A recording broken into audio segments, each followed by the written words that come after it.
Come on into the library. It's a place where I love to be. Look in a book, here's a story for you. Who makes stories when the day is through? Who makes stories when the day is through? Story makers, working through the night till the rising sun. Story makers, stories are fabulous, stories are fun. Milton Wordsworth, Shelley and Jackson, working through the night till the rising sun. Story makers, stories are fabulous, stories are fun. Come and be a story maker.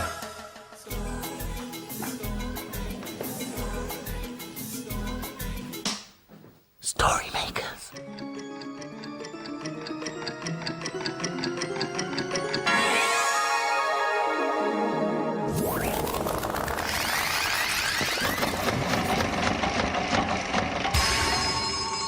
Story makers.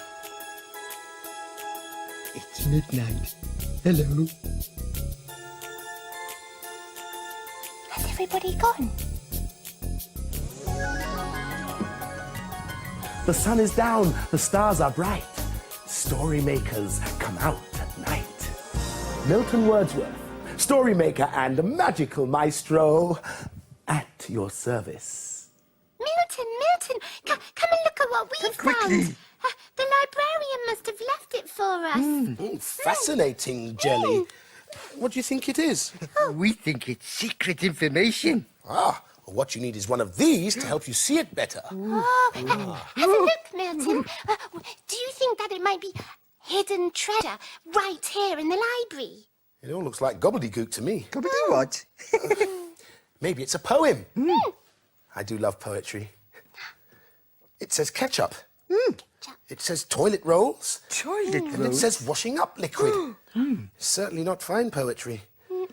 Hey, wait a minute. What? This is the librarian's shopping list. Never mind.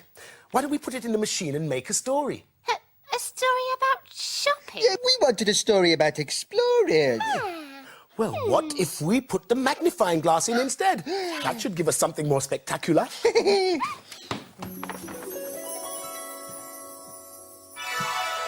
And perhaps you'd like to put something in too. The secret ingredient that makes the story come to life. Imagination. Ready? Imagine a story.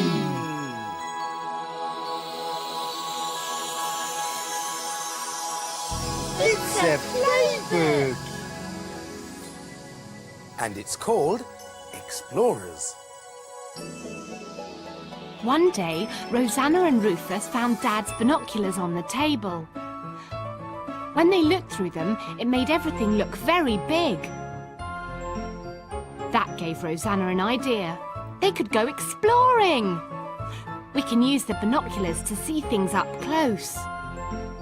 Mummy packed an exploring bag with lots of food.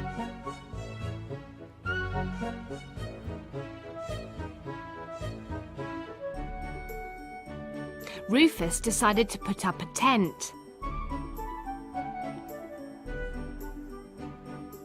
Rosanna took the explorer's bag into the garden. They got into the tent and watched for anything strange. Carefully holding Dad's binoculars, Rosanna had a look through them, the way explorers do. Just then they heard rustling in the bushes. Spiky hair, little nose. Phew, only a hedgehog. Suddenly, Rufus heard another sound. They looked through the binoculars to see what it was. A red shiny back, black legs. Phew, just a beetle. They hid in the tent and saw something on the trampoline. It was green and jumping up and down. Phew, only a grasshopper. Then there was another rustle, this time getting closer and closer. It was creeping up on them. 2 enormous feet, 2 very long hairy legs. It began to speak. What are you doing with those binoculars? A big smiley face peered into the tent. It was Dad. And guess what? Dad wanted to be an explorer too. Oh, Jelly, look what I've made. What is it? It's a telescope. It will help us to explore things even further away. Look. Wow. Oh, I can see lots of books and the tops of the bookcases. Oh, and I can see a story maker at home. Can I have a go? Can I have a go? Oh, yes, of course. Go on. Thank you. I can see the top of a distant mountain. Oh, really? It must be ever so far away. No, it's that picture of a mountain up there. Oh, yes. Hey, why don't we put that picture in the story machine? We might get a mountain exploring story. That's a good idea, Jackson. Do you remember what we have to do? Imagine a story.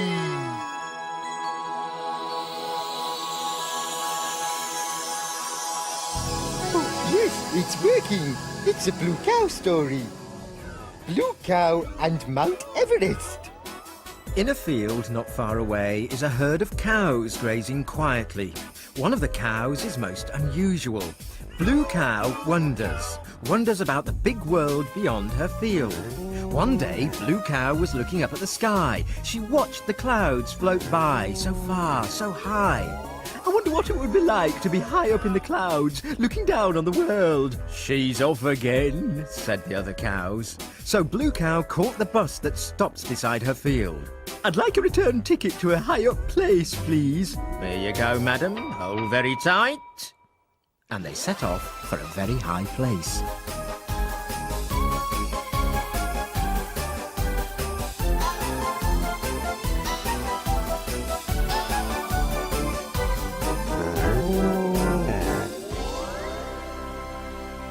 And then they arrived. In front of her was the biggest thing she'd ever seen. It was so high, its top stuck out above the clouds. This is Mount Everest. It's the biggest mountain in the whole wide world. Wow! If you're thinking of climbing up Mount Everest, you'll need my help. I'm Morris the Mountain Goat. How kind of you. When can we set off? Minutes later, Morris and Blue Cow started to climb. Morris had given her a rope to hang on to, a thick woolly blue jumper to keep her warm, and some goggles to help her see better higher up the mountain. Morris and Blue Cow climbed for ages and ages. For days and days, they climbed over hard grey rock and soft white snow. They climbed when the sun shone down brightly and through huge windy snowstorms. When the climbing became difficult for Blue Cow, Morris pulled her up with a rope until, all of a sudden, Morris said, "Well, here we are then." Blue Cow climbed up to join Morris. There they were, on top of the mountain, on top of Mount Everest. There were clouds around and below them, and they looked down and saw the rest of the world far away. This is wonderful. We're looking down on the world. Wait till I tell the other cows in our field. Morris helped Blue Cow as they started to climb back down the mountain. Going down was quicker than going up. They slipped and slid over the rocks, through the snow, in the sun, and through the snowstorms, until they arrived back at the bus, which was ready to set off back to Blue Cow's field. Thank you, Morris, said Blue Cow. If you ever want to come for a holiday in a flat field full of lovely green grass, do come and visit. I might just do that. Bye. Well done. Do you like my telescope? Let's have a look. It's specially designed so that you can see far, far, far away. Well, we'll soon see about that. See? Can you see me from over there? Oh, yes, I can see everything and it's all close up. I can even see your... Ooh, is that what it looks like? Oh, what is it? What is it? What is it, Milton? I can see right up your nose. Well, I did say I could see a long way. Oh, Milton, shall we make another story with my telescope? Why, certainly, oh, Pink and Fluffy one. Story machine, we'd like to see how far we can see with Jackson's telescope. Are you ready with the imagination? Imagine a story.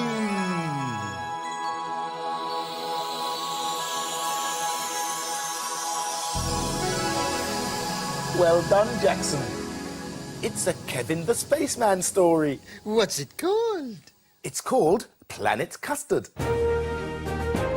Kevin and Spanner in space to explore, seeking out planets never heard of before. Kevin had landed his rocket on a new, rather yellow planet. It seemed that he and Spanner had been in space for a very long time. They were both tired and extremely hungry. The landing was very soft, and the first thing that Kevin noticed was the delicious smell. Sniffed Kevin. Custard, my favourite thing. I wonder if there are any custard bones, thought Spanner. But Spanner couldn't smell any bones. All he could smell was custard. He licked the ground and it tasted sweet. Perhaps he'd look for a bone later. Suddenly, he saw a large, wobbly blob. The custardy blob blobbled, growled Spanner. A yellow, beady eye appeared out of the custardy blob and looked at Spanner. Blobble, it blobbled loudly. Spanner whimpered and whined at Kevin. What are you moaning about? Said Kevin.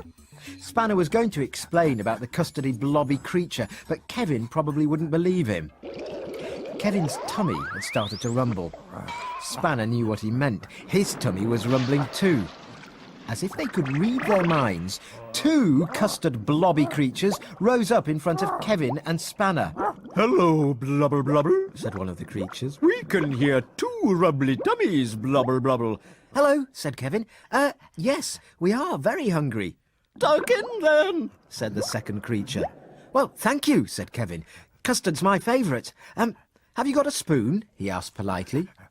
What is a spoon? Asked the wobbliest blob.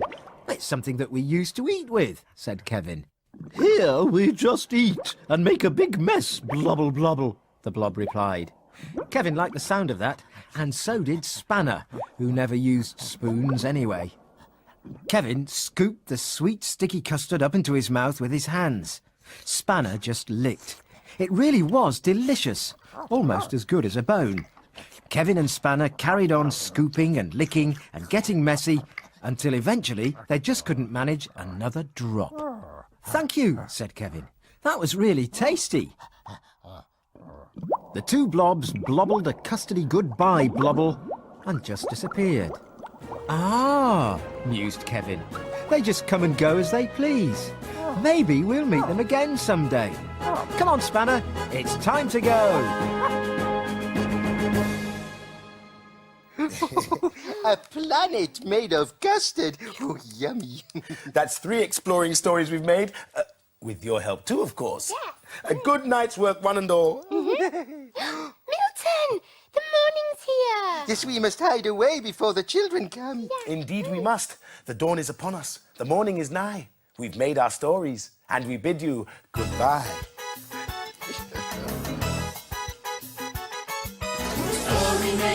Story makers, working through the night till the rising sun. Story makers, stories are fabulous. Stories are Helping! Bye, story makers. See you again soon.